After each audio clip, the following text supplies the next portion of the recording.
రాష్ట్రంలో ఎండలు మండిపోతున్నాయి. దీంతో జనాలు ఫ్యాన్లు, కూలర్లు, ఏసీలను తెగవాడుతున్నారు. అయితే కూలర్లతో జాగ్రత్తగా ఉండాలని చెప్తున్నారు నిపుణులు. ముఖ్యంగా ఐరన్ కూలర్ల వల్ల కరెంట్ షాక్ తగిలే అవకాశం ఉందని హెచ్చరిస్తున్నారు. తాజాగా కూలర్ ఇద్దరు ప్రాణాలను తీసింది. కరెంట్ షాక్ తో తల్లి, కుమార్తె మరణించారు. ఈ ఘటన కామారెడ్డి జిల్లా జుక్కల్ మండలం గుల్లతాండాలో శనివారం తెల్లవారుజామున జరిగింది. గుల్లతాండాకు చెందిన ప్రహ్లాద్కు భార్య శాంకాబాయ్, కుమారుడు, ఇద్దరు కుమార్తెలు ఉన్నారు. పెద్ద కుమార్తె హైదరాబాద్ లో చదువుకుంటుంది. ప్రహ్లాద్ శుక్రవారం రాత్రి పెద్ద కుమార్తె వద్దకు వెళ్లారు. భార్య శాంకాబాయ్, చిన్న కుమార్తె శ్రీవాణి 12 కుమారుడు 16 ఇంట్లోనే పడుకున్నారు. శనివారం తెల్లవారుజామున శ్రీవాణి కాలు కూలర్ ను తాగడంతో కరెంట్ షాక్ వచ్చింది.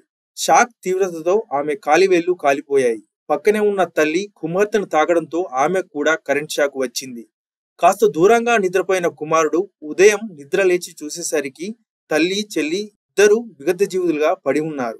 వెంటనే అతడు ఈ విషయాన్ని స్థానికులకు చెప్పాడు. స్థానికులు పోలీసులకు సమాచారం ఇచ్చారు. వెంటనే అక్కడికి చేరుకున్న బిచ్కుంద సిఐ నరేష్ ఘటనా స్థలిని పరిశీలించారు. మృతదేహాలను శవపరీక్ష నిమిత్తం మద్నూరు ప్రభుత్వ ఆసుపత్రికి తరలించారు. విద్యుత్ ఆఘాతానికి కారణమైన కూలర్ ఐరన్ కూలర్ అని తెలిసింది.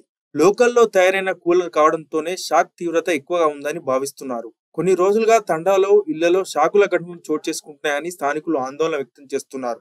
మీరు కూడా జాగ్రత్తగా ఉండాలి. ముఖ్యంగా ఎండాకాలంలో ఐరన్ కూలర్లు వాడుతున్న వారైతే చాలా జాగ్రత్తగా ఉండాలి. ముఖ్యంగా మీ పిల్లలైతే కూలర్ చుట్టూ తిరగకుండా అయితే చూసుకోండి.